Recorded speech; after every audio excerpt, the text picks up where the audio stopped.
Good morning. We are now looking at study unit 2 for credit risk management. We're now looking at study unit 2, and study unit 2 looks at the concept of essentials of credit risk analysis. So we're looking at the essentials of credit risk analysis. Before we look at that in detail, we need to look to see exactly where does credit risk basically emanates from when you look at the activities of the financial institution, when it comes to the activities of the financial institution. So going back to our accounting equation, we say your assets is equal to equity plus liabilities. So we're basically saying to invest in the assets for the financial institution, the sources of capital can be coming from equity, which is the contribution by the owners of the business, or it can be coming from liabilities, which can either be debt, or it can be, if it's in the case of a bank, it's money that has been contributed by the depositors, right? So this is basically where the liability element comes in the accounting equation.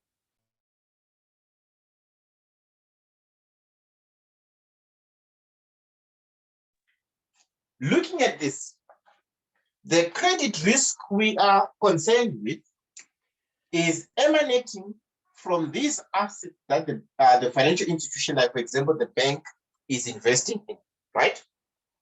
So which means these these assets can either be where you look at the case, for example, the bank can be giving out loans to its own customers, which means that it's an asset to the bank.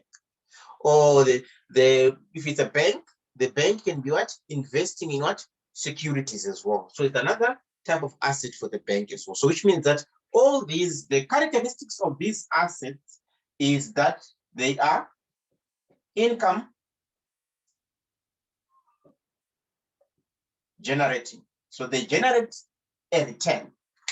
So they generate a particular return as well. So they are income generating, which means that you're expecting a particular return. But in this case, this return that you're looking at, if it performs well, the return can be positive.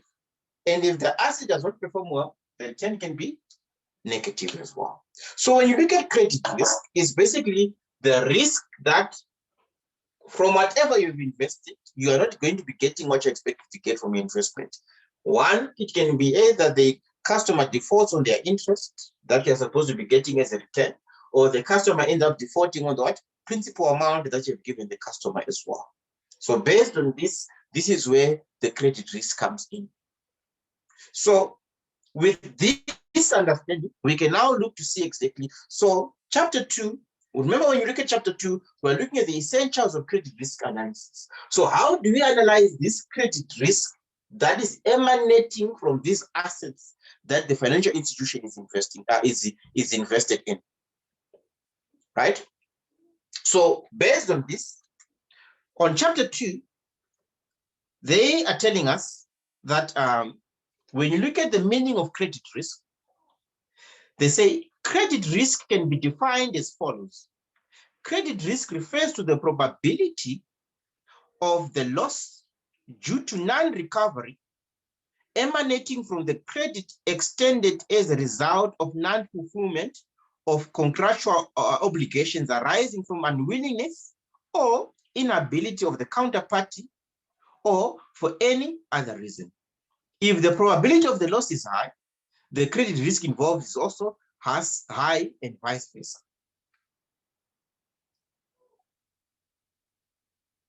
So looking at the credit risk, they're telling us that the overall credit risk faced by the organization is emanating from two main components, from a single borrower credit risk or a portfolio credit risk. So this is basically how you can overall be able to define or divide credit risk.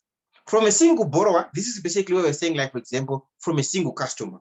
From a portfolio credit risk, this is basically where we're now looking to say what is the risk when you're looking at at your portfolio of customers, like when you're having 2 or more customers in your credit portfolio as well. So which means based on this, on unit 2.2, we look at the causes of credit risk. So here they say credit risk is subtle and hidden and has to be unearthed carefully, especially in view of the fact the returns for credit risk are much lower than that of other kinds of investments, such as equity or real estate. In fact, credit risk is the product of a variety of events, some controllable and others uncontrollable. So here, when you look at the way they say credit risk is lower than other type of investments, we know that when you look at credit risk, this is basically where you're looking at investments where you are earning a fixed type of return. Like, for example, if you're going to be giving a customer a loan, it basically means that this is basically your credit asset. And we see that when you're investing in a particular credit asset, it basically means that the risk here is that the risk that the customer might end up defaulting on the interest obligation, or they might end up defaulting on the principal payments. But now, what we know in general is that when you look at the accounting equation, we know when it comes to the hierarchy, your risk when it comes to equity or real estate investment, when you look at the accounting equation, you say your sales minus cost of sales gives you gross profit, minus operating expenses gives you your earnings before interest and tax, minus your interest expense, which is this basically the interest on the credit assets. That's when you get your earnings before tax. Then minus taxes, that's when you get your profit after tax. Then after your profit after tax, that's when you take into account that's when you have your earnings available to ordinary shareholders. Then you take out the dividends to ordinary shareholders, which is basically the return on the equity that is invested in either an equity asset or even the equity portion of the real estate investment as well. This is where you're going to be having your retained earnings. So what do we see? When you look at the hierarchy of the statement of comprehensive income, we see that interest expense, which is emanating from the credit asset, has a higher priority of payment when it compared to other type of investments as well. So because of this, we know that high risk, high expected return. So because of this, what does that mean? We see that because there's less risk in credit assets than other type of assets as well, that's why we see that the interest obligation or the return from investments in credit assets is usually lower than the return that you get from other type of assets like equity or real estate investment. Now, based on this, they also say the credit risk overall can be divided into 2. And they give us that information in figure 2.2. So they say the credit risk can be systematic risk or unsystematic risk. So systematic risk is that risk which is not within the control of the organization. So this is basically the uncontrollable risk. And sometimes systematic risk, they refer to it as undiversifiable or non-diversifiable risk. So then your unsystematic risk is that risk where we say is within the control of the business, and they can be able to reduce this risk by having more assets within your portfolio. So the more different assets you have in your portfolio, the more you're going to be able to reduce the unsystematic risk. That's why you see that unsystematic risk, they also refer to it as diversifiable risk. So looking at these 2 as well, they also give us a breakdown where they say the systematic risk can also be broken down into social political risks. They are all not in the control of the business. There's nothing that the business business can do when it comes to social political risk, because remember, it's not within the control of the business. Like, for example, if there's going to be any civil war, like what you see, what is in civil war, or any type of war as well, like what you see, what's happening in Ukraine, is nothing that an individual company in Ukraine would have been able to do something about it. So it's considered to be what? A systematic risk, because it's not within the control of the individual firm. Then we also have what?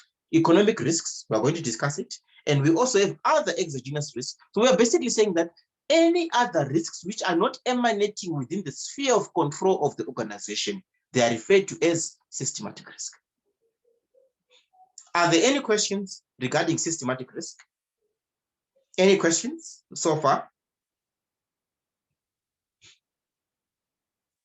The other type of risk that emanates from credit risk is what we refer to as unsystematic risk. And here, there are two main types: business risks and financial risks.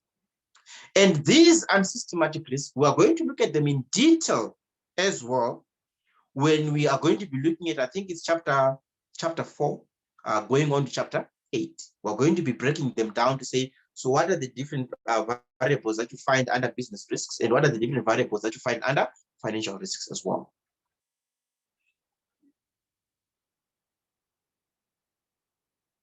So looking at this, on page 17, they look at credit risk and return.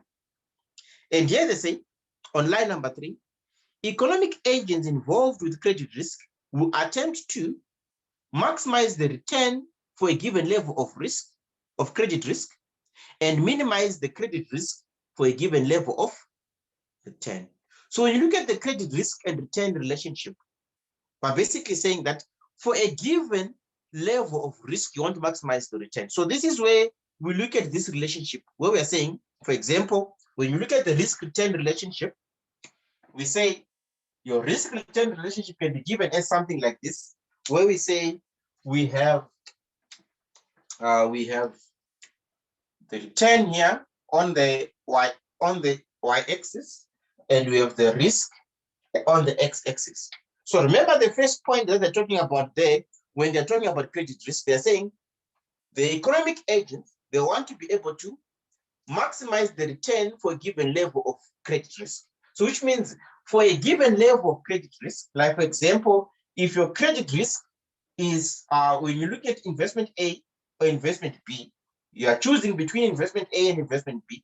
They're basically saying that your choice of whether you should invest in investment A or investment B is dependent on exactly which investment is able to give you the highest return for a given level of what?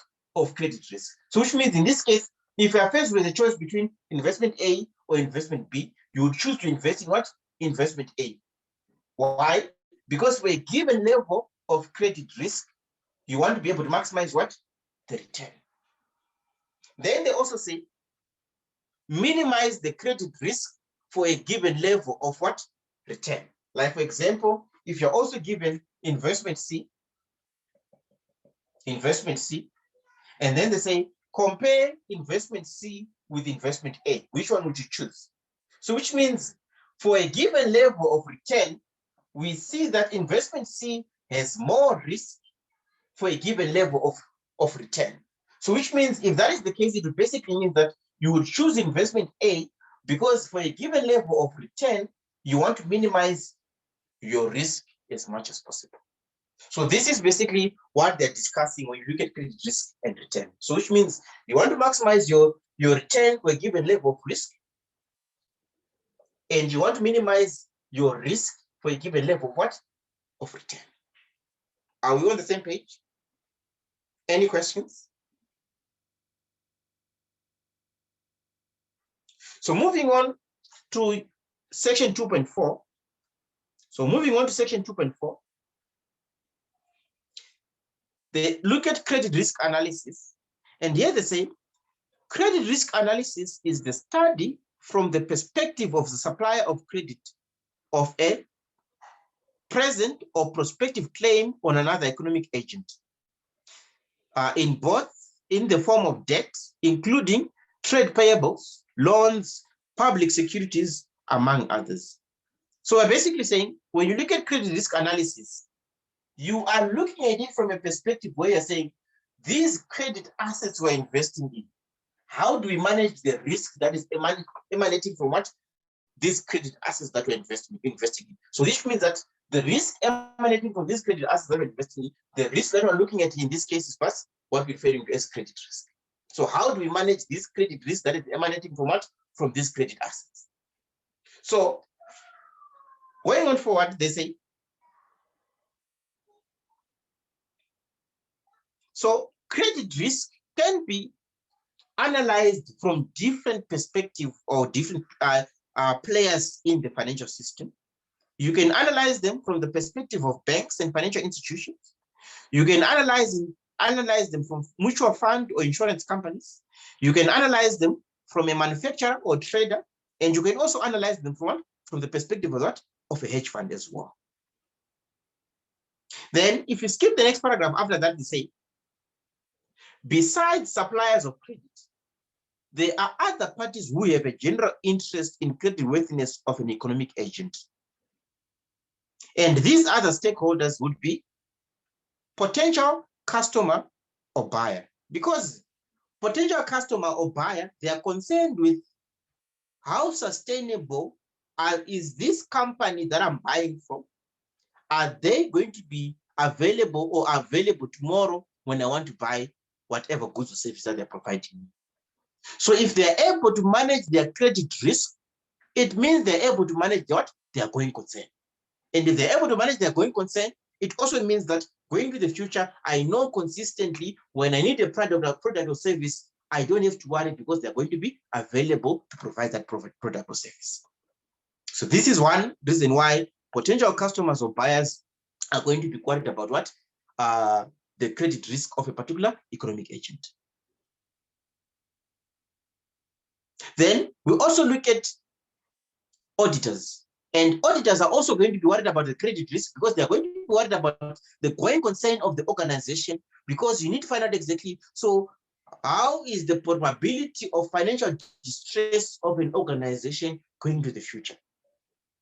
So which means the more credit risk an organization is exposed to, the higher the risk that at some point they are not going to be able, they are going to be finding themselves under financial distress. Like, for example, in situations where we have economic externalities, like, for example, where we go through a recession, or, for example, if you go through a pandemic.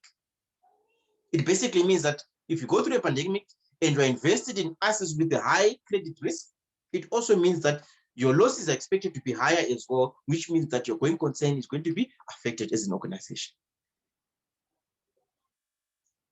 Then the other stakeholders who are interested in the credit risk of an organization is the borrowers. Because remember, the borrowers, they want to make sure that the supply of credit is going to be available when they need the money. Because they don't want a situation where they're in agreement to say, if we need the money now, you're going to be able to give us the money. Then when the agent needs the money, they hear that the company is facing financial distress or has been declared bankrupt. So it basically means that they want to ensure that whenever they need that source of credit, it's going to be readily available to them. Because remember, they need that credit so that they're able to meet their operating and financial needs as well.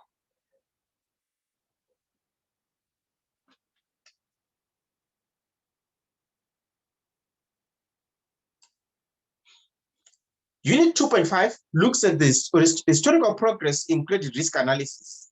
You can go through that, but I don't see anything that I would say would be highly examinable there, because it's just showing you exactly, is looking at it historically, what has been the progress when it comes to the availability of credit as well. And we have seen that when you compare it with historical trends, credit is now more readily available compared to how it was when you look at it 30, 40 years ago, or even before that. So I don't see any potential question that can come from that. Moving on to Unit 2.6, we now look at the need for credit risk analysis. And here, the reason why need a credit risk analysis is mainly because the issue of credit can end up having a situation where failure to manage your credit, the credit risk of your obligors, or of your potential obligors as well, it basically means you're going to have a situation where it can end up bringing down the resulting in the whole collapse of the organization as well. So the first reason why we have a need for credit risk analysis is the issue of prudence, where they say demand for credit is pervasive given the insatiable desires constrained by limited resources, and credit is one technique adopted to overcome this problem. However, it is the responsibility of the supplier of credit to ensure that the actions are prudent. Their actions are prudent because excessive credit will prove disadvantageous to almost everyone in the economy. So you don't want a situation where the companies or organizations in pursuit of profits, they are just giving out credit to people who don't even qualify for the credit as well. Because what is going to happen, it basically means that those individuals or companies or institutions are going to end up defaulting on their obligations. And if they default on their obligations, it basically is now going to end up having a ripple effect on the whole economic system as well. So to avoid the ripple effect on the economic system, there's need for prudence to ensure that only those who qualify for the credit are going to be supplied with the credit. Because if you're able to do that, it basically means that we are going to be able to maximize the use of the economic resources as well.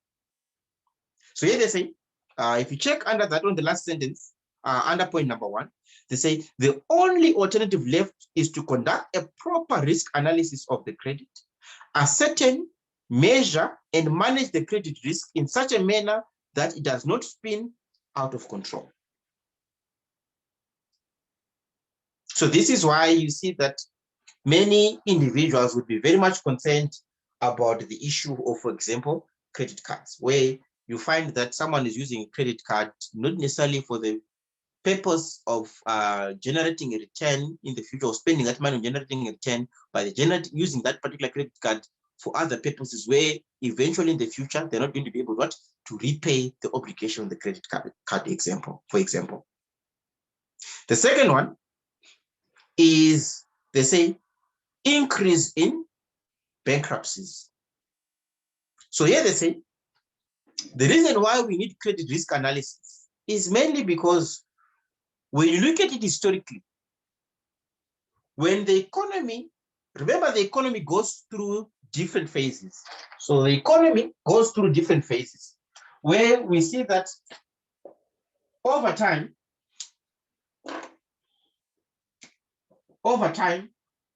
the economy goes through these different phases where we have periods where we have the economic expansion. So we have the expansionary phase. We have the peak, and we have the recessionary phase. And then we have the trough. So economies over time, they go through these phases. So what do we see? When the economy, normally, when the economy goes through the expansionary phase, what do we see? Credit risk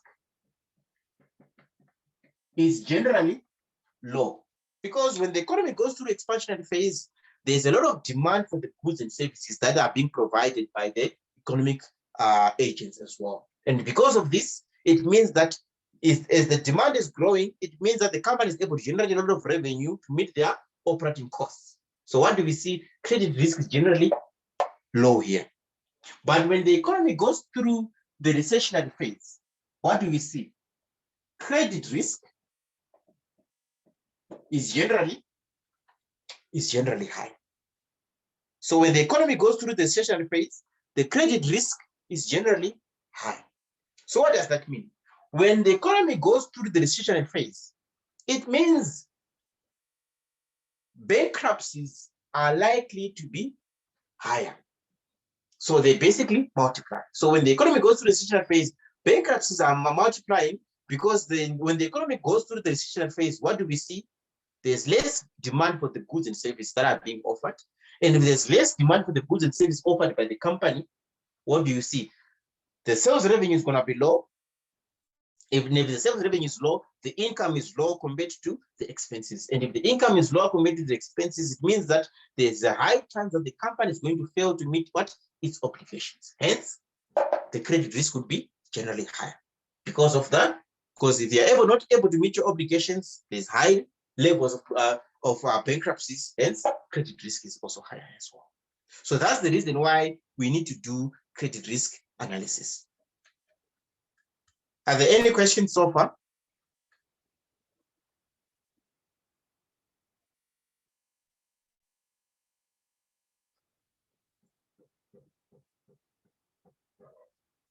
Next, point number 3, they look at increase in competition. And here they say, with increase in competition, naturally, pricing is under pressure. When margins are thinner, then the previously acceptable level of bad debts would become unacceptable. So here, the reason why we need to do credit risk analysis is mainly because when you look at the pricing of credit assets,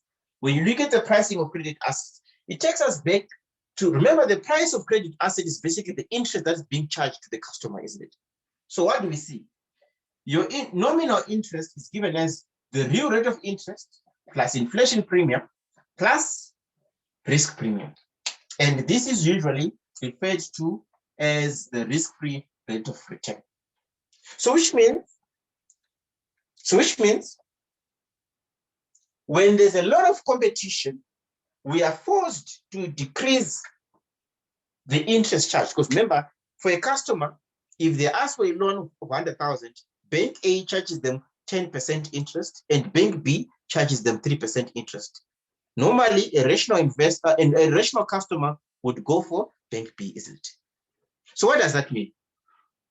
During periods where there's increase in competition, the interest charged is expected to be low. And if the interest charged is lower, what does that mean? It means that the return for the financial institution on the assets that are being invested is going to be low. And if you look at the statement of comprehensive income, when your income is lower, what does that mean? It means you are going to be having a situation where you are going to end up failing to meet your operating expenses, which means that if your income is lower, you need to adjust your operating expenses so that you're able to meet those obligations. So what does that mean? One of the operating expenses would be your bad debts.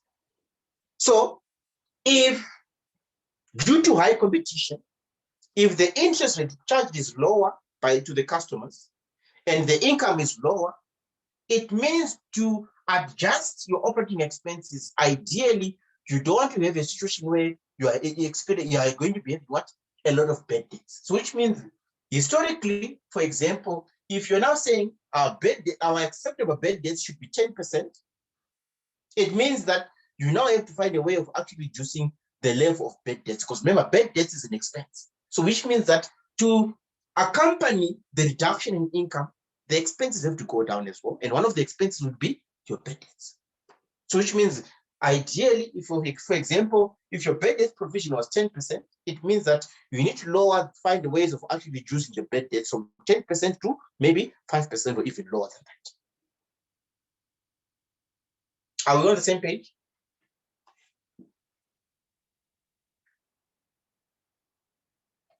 On the next point, the reason why we need credit risk analysis on page 21 is where we look at the volatility of collateral or asset values. So here they say, gone are the days where collateral offered comfort. While it is no longer easy to insist on collateral in view of increasing competition in the market, the value of collateral also fluctuates widely. So what do we see? So here they're saying we need collateral to ensure that in case of default, we have something or an asset to recover the money that we've given the customer as credit, isn't it? So now the problem would be if the value of the collateral fluctuates a lot. Maybe you give a customer a loan of 600,000, and then you ask the customer to give you a collateral of, let's say, for example, you ask them to use their apartment, which is worth 700,000 as collateral. So initially, when the contract is initiated, you are covered, because in case the customer defaults on their 600,000, they're going to be able to attach the apartment, which is worth 700,000. But if the value of that collateral fluctuates a lot, what if the customer defaults on the 600,000? Then you try to recover on the collateral, and you're able to sell this collateral in the market, and then you only recover what? 500,000, because the value of the collateral is what? It's gone down. So it basically means that you're going to end up recovering only 500,000 from the loan of 600,000, which means that the risk is basically higher as well. So which means when your collateral value fluctuates a lot, it means that you need to find ways of exactly how do we do credit risk analysis what to mitigate this volatility of the value of the collateral. The next one is poor asset quality, where we say non-performing assets is the term used to denote credit assets that are on the verge of becoming credit losses. So remember, when you look at poor asset quality, this is where we are looking at this section to say these are the credit assets that we're using to generate income. So now, the reason why we need to look at credit risk analysis is mainly because over time, these investments that you've invested in, so that you're able to generate a return, how do we ensure that we mitigate the risk emanating from what? These credit assets. So which means if you invest in poor asset quality, what does that mean? It basically means that over time, you have a risk that if you invest 100,000, there's a risk that you are only going to be able to recover what? Maybe, for example, less, or because of what? Of a credit loss as well. So which means we need to find out exactly how can we look at credit risk analysis so that we're able to mitigate the effects of what? Poor asset quality, and how do we now able to identify or review the quality of our assets over time to ensure that we are not going to have a situation where we have negative returns, or we're going to end up what? Failing to meet our particular benchmark on our asset returns as well. The next point looks at high impact of credit losses. And here they say, before we go to the highlighted section, they say, it is a common perception that a small percentage of the bad debts is acceptable and won't do much damage. However, unfortunately, it is not the case. Even a small credit facility will hurt the business if it turns bad, especially for banks and other financial intermediaries operating in a highly competitive sector. So we're basically saying here, even if we're going to be suffering a loss, a small percentage of our losses there, if we're in a high competitive environment, it means you are now having a situation where even a small percentage of losses might end up badly affecting your overall organization. Like, for example, in a highly competitive environment, you will see that your profit margins are very limited. If there was no competition, for example, your profit margins, for example, would be sitting at 20%. But because of high competition, because you now forced to lower the price of your credit asset as well, it basically means that you, instead of earning 20% return, for example, you're now going to be only able to earn what? 5% return. So it basically means that even if your bad debts historically were 1%, if they increase to 3%, it's a small increase in bad debts, but it's going to end up what? It's basically greatly wiping out on your profits that you're earning. Because instead of you earning a net effect of profits, when you look at your bad debts, historically, your profits was 5%, your bad debts were 1%. If your bad debts increases to what? 5% or to 3% of your assets, it basically means that your profitability has been greatly reduced as well. The seventh reason, we look at proliferation of limited liability entities. And on line number 5, they say, while this accelerated risk taking, the new arrangement shifted the onerous burden to the creditors to ensure that the creditworthiness of the business enterprise separately from the shareholders. So the reason why we need to do credit risk analysis is mainly because when we initially give credit to an obligor or a customer, like for example, if it's a business, right? What do we see? We are assessing risk based on the information that is available. But now, over time, what do we see? If the business decides to take on more risk, the more the risk that the business is going to be taking on going into the future, the risk is essentially being transferred from the shareholders to the creditors, because the creditors are still going to get the same amount of return if things go well, but at the same time, they are now being exposed to higher amounts of risk as well.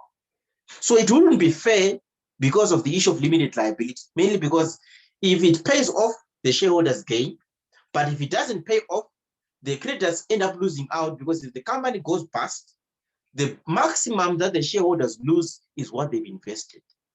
So they are not able to, the creditors are not able to attach whatever the shareholders are owning individually or privately. So this is the reason why we need to ensure that we do an intensive credit risk analysis to ensure that we're able to understand exactly what risk is this potential obligor taking as well. Because if you're not able to take into account all the credit risk analysis, it basically means that over time we see that the risk is now going to be shifting from the company itself or from the shareholders to the suppliers of credit. Then point number 8 looks at risk versus return matching. And here they say different levels of risk require varying returns. So as the credit risk increases, it should so should the returns in order to compensate for the higher risks taking. So here we're saying as the credit risk increases, credit risk forms part of the risk premium charged by the supplier of credit. So we're basically saying that as this credit risk is increasing, which is part of the risk premium, overall risk premium charged by the supplier of credit, if this increases, the risk premium is going to go up. So which means ideally you would want to be able to properly charge the amount of interest as well. So which means that you need to make sure that you are able to analyze the credit risk of the firm so that you're able to make sure that you are properly matching the risk and the expected return. And the expected return in this case is the interest charged to the customer. Are we on the same page? Any questions?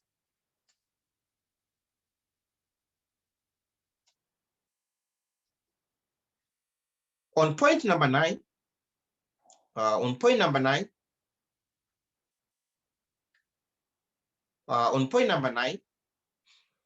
they say they look at disintermediation, and here they say with the expansion of the capital and debt market, many creditworthy customers, especially larger ones, access and raise funds directly from the public. So which means if that is the case, we need to ensure that we are able to protect the public by ensuring that there is proper disclosure of the risk that is going to be taken. So which means because of that, it basically means that you have a situation or a risk where when the companies are able to issue this debt financing to the public, it basically means that not all parties in the public are able to actually understand the risk that they're going to be taking. So because of this and the need for disclosure, it basically means that that's why there's need for what? For credit risk analysis, so that you're able to understand exactly how much risk is going to be taken, and the risk-return relationship, is it really matching compared to what is being offered by the companies as well. The 10th reason for credit risk analysis is they look at off-balance sheet transactions. And here they say on line number 5, usage of other off-balance sheet transactions, such as operating leases, factoring with risk costs, discounting of bills, are not uncommon. And because of this, it basically means that when you look at credit risk analysis, you want to make sure that you intensively also take into account all these off-balance sheet transactions, which are not necessarily indicated in the balance sheet of the company, which means that you need to make sure that you take them into account when you're determining the risk premium that the company is going to be facing as well as the supplier of credit. So which means that as a supplier of credit, you need to take into account the off-balance sheet transactions that are incurred by the party who's willing, that is what, seeking credit financing as well. Mainly because if you don't take them into account, it basically means that you're not properly accounting for the risk premium, which also means that you're not properly pricing your credit asset as well. So are we on the same page when it comes to the reasons why we need to look at credit risk analysis? Any questions?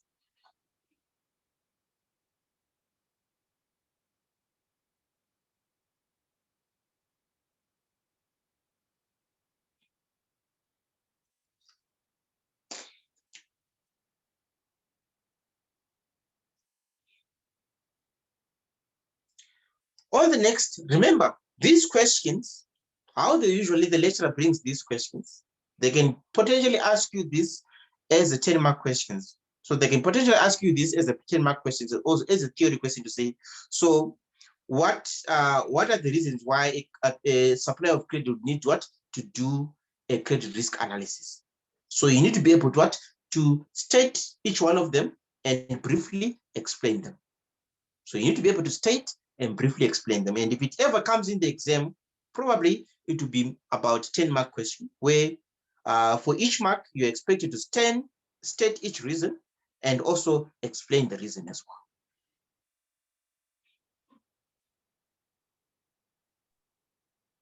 Unit 2.7 looks at challenges of credit risk analysis.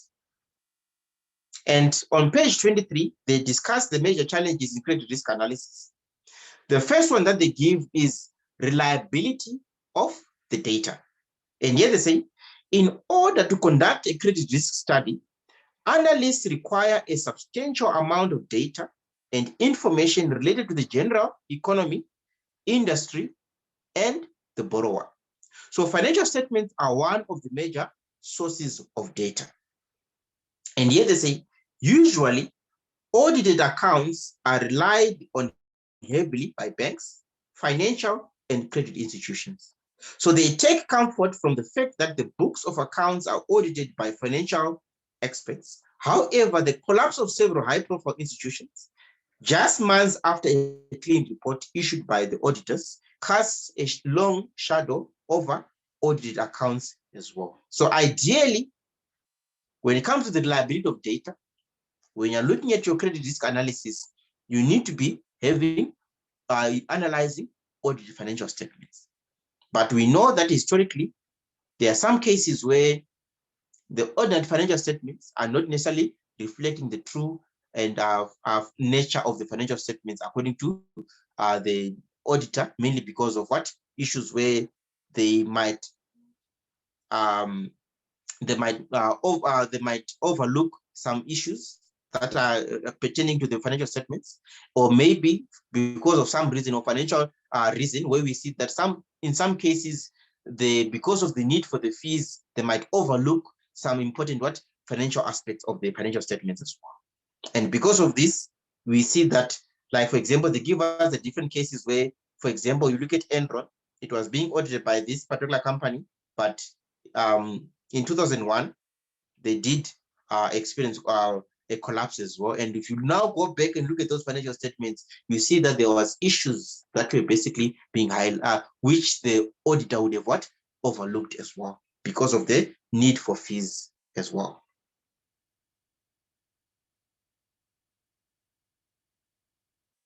And from a South African perspective, recently, we look at it from the case of where we had the scandal from KPMG as well.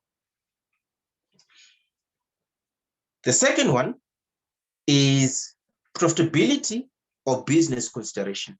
And here they say, banks and financial institutions are also commercial establishments, and often profits are key driving factor.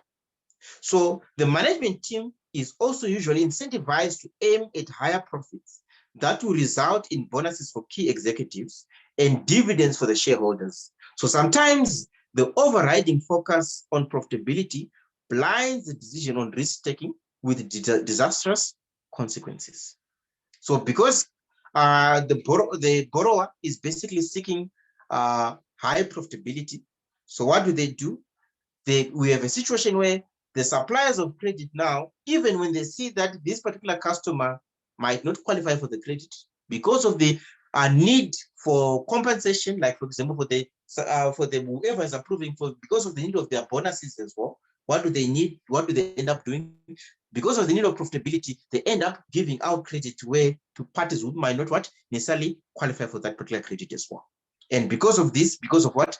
Need of profitability. And because of this, you have a situation where over time, as we've seen, these customers might end up defaulting on their obligations, like what we saw in 2007, 2008 subprime crisis as well.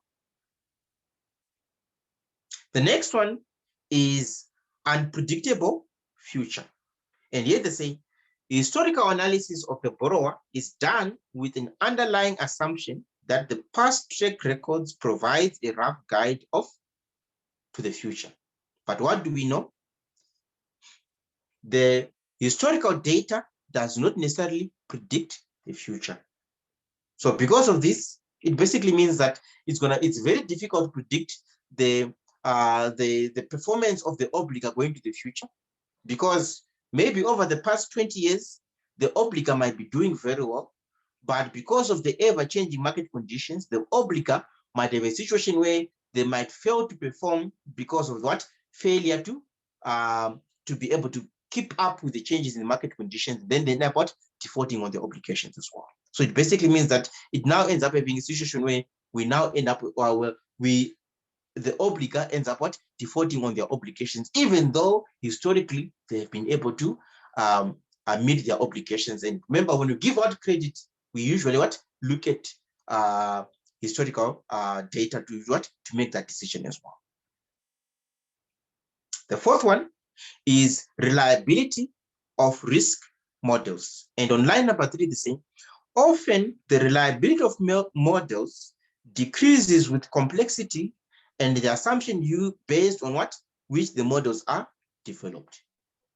So the more complex the system that you're going to be using, or the more complex the platform that you're going to be using, or the system that you're going to be using, the less reliable the model is going to be. Mainly because if you look at the models that are used in credit risk analysis, they are based on certain assumptions.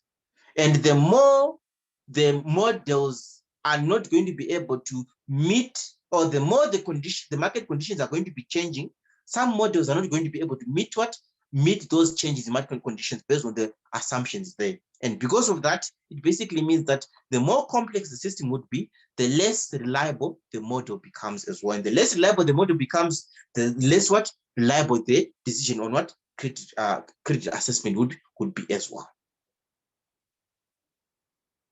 Are we on the same page on the reasons why or the problems that you are going to be that one can encounter when it comes to credit risk analysis?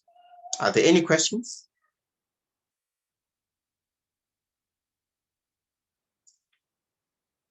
On unit 2.8, we look at the elements of credit risk analysis.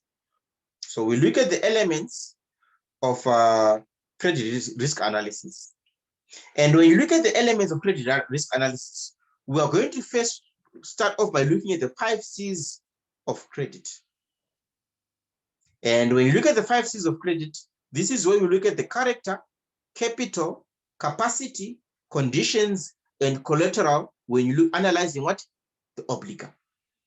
And please take note as well, the importance of these factors is according to the sequence given. The most important factor is character, and followed by capital, followed by capacity, followed by conditions, and lastly, collateral as well. So when you look at the character, this is where they say, this shows the integrity and honesty of the borrower to settle their dues on time. So here they say, it is pertinent to say that the history of credit has recorded several instances where the borrower had the capacity to repay, but not the willingness. And credit extended to a crook can be considered a credit loss from its very inception as well. So the character of the obligor is of high importance. The next element is where we look at the capital, where we say a prudent lender would ensure that the borrower has a sufficient stake in the business. So when you look at the capital, this is where you're looking at the split between equity and liability.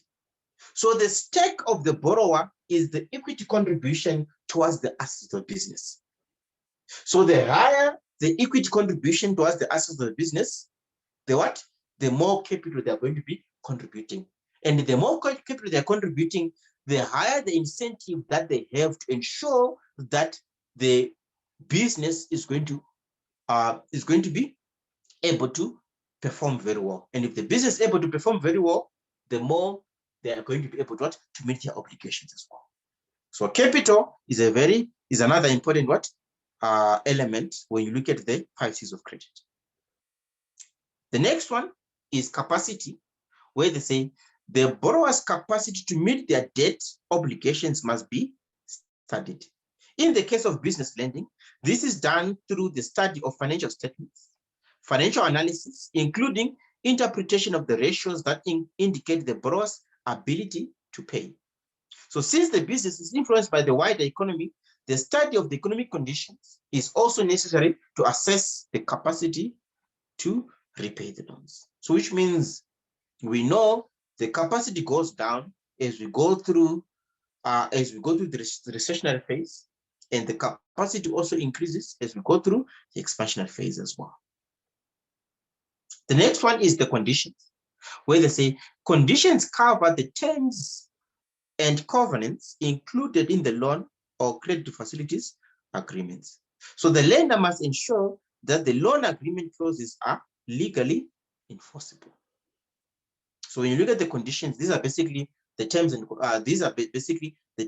covenants that needs to be met by the obligor for the agreement to be valid as well. Like for example, the condition would be, for example, the obligor cannot pay out profits as dividends unless the earnings per share is over or above a minimum amount as well. And the reason why they put this particular condition or covenant is mainly because they want to ensure that the owners of the business are not going to pay themselves at the expense of the risk to the suppliers of credit.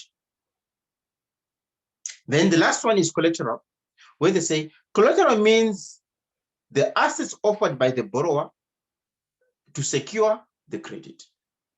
So while this collateral is a prominent part of the 5 C's, it is to be noted that most of the high quality credit-worthy customers, for instance, AAA rated corporate, need not extend collateral in most cases. And often AAA companies obtain credit with the negligible terms and conditions. And similarly, a non-recourse project credit or factoring, the suppliers of credit cannot insist upon any collateral at all. So it is a rule of thumb that in credit that the credit must be able to stand on its own without the support of any collateral. So the collateral is just an additional comfort.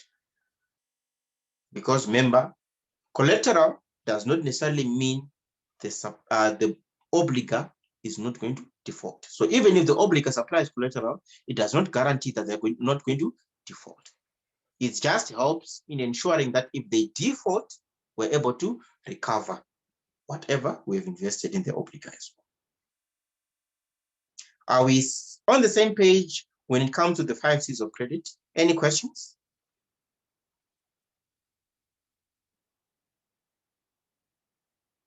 So when you're analyzing our potential obligor, we can use the 5 C's of credit in actually determining or making that decision to say, should we give them credit or should we consider not to give them credit as well? So from chapter 2, please take note. I'm going to be giving you questions from each chapter that you need to go through.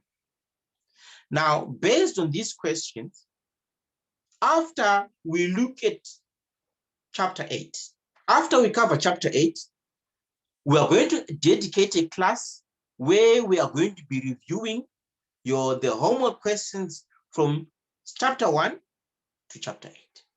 So please take note of this.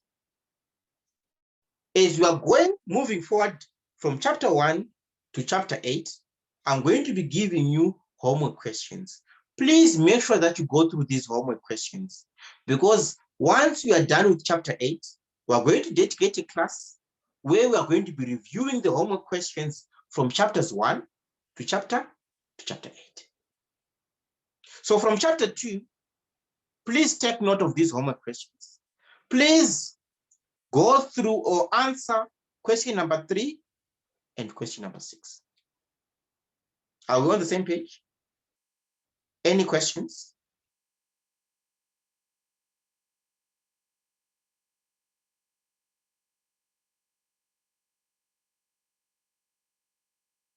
All right. Can we take a few minutes break until 20 past 12? So can we take a few minutes break until 20 past 12? Then at 20 past 12, we're going to be looking at chapter 3. So can you take a few minutes break until 20 past 12? Then at 20 past 12, we're going to be looking at chapter 3.